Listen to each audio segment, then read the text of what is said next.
Your character doesn't seem loud at all. He's very controlled, very cool, Yep. and he has a big responsibility. Could you tell us a little about Jack and what did you like about him? You're right. He's not one to want to draw attention to himself. His whole career being a CIA officer is to do just that, be under the radar and be reserved and restrained, and you don't have a desire to express yourself or be loquacious in any regard.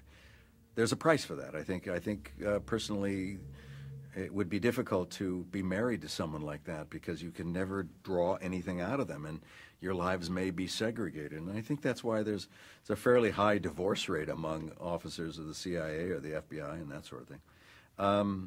And yet I admire him. I think he is a hero in his own right, and waiting for the opportunity to do the right thing. And he was called upon to do the right thing in this film, and he did.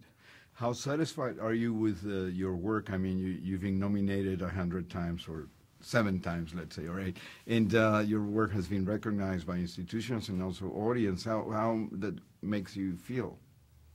Proud. Yeah, I'm very proud of that. Although I must say that it's not what I work for.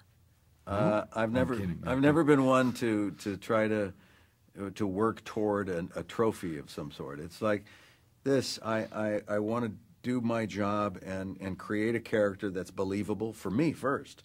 And if I believe it, then I think other people will believe it. And I'm a stickler for believing my own characters. So I do a lot of work and homework. And but what's great about what Chris Terrio was able to draft in this script is that it's so clear. The guidepost for an actor like me and where he's going is so clear and understood that you have to do less work in a movie like this than you would in a film that's not written as well. Do you feel that you're as solid as the characters you play, or?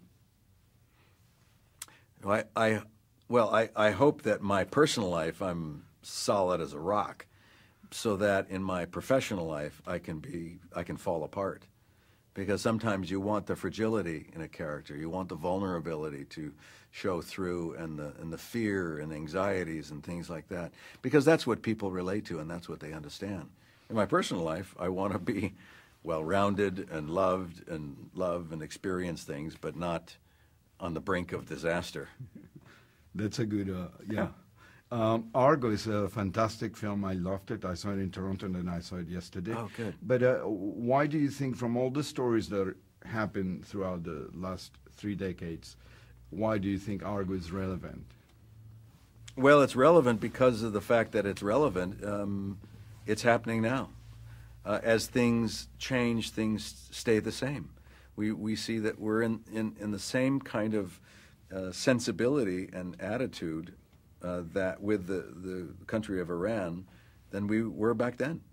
So nothing has changed. Nothing has changed, and everything has changed. Technology and all that sort of thing, and hopefully we've grown. I hope that the message of Argo is that it shows what is possible, that there is greatness in human beings doing the right thing for reasons greater than themselves.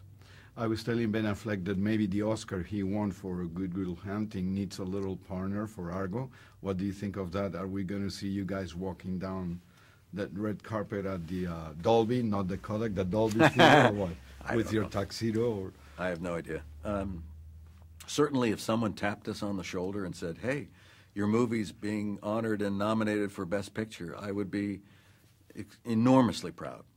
As I am of the movie on its own. If it didn't get nominated for, I wouldn't be any less proud of this movie. So it's about doing our best to make the best story possible, and all of us contributing what we can and what we do, and then hopefully it resonates and makes sense, and audiences enjoy it, and that's our goal. Thank you very much. Thank you nice so much. meeting you. Take care. Good to see you. Thank you.